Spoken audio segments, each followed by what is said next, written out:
Hello guys, dito na naman ako sa bilang kwarto. Ayan. Kakabit kami ng ilaw. Ayan, ayan yung mga kasama ko. Ayan o. Nagpapaturo ako sa kanila.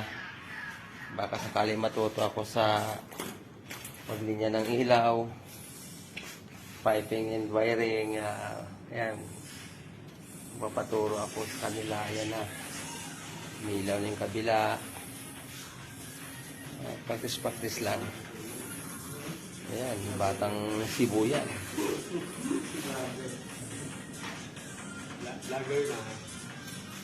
Ayan, ayan, malapit na umilaw yan. Pagbalik ko yung ilaw na yan. Ayan, pakanya-kanya. Ito, papractice din kaming pagkabit ng circuit breaker. Baka sakali matuto rin kami. Ayan na, malapit na rin yan. Malapit na magkaroon ng feeder line yan. Yan, dito na guys yung ating live. Ito po.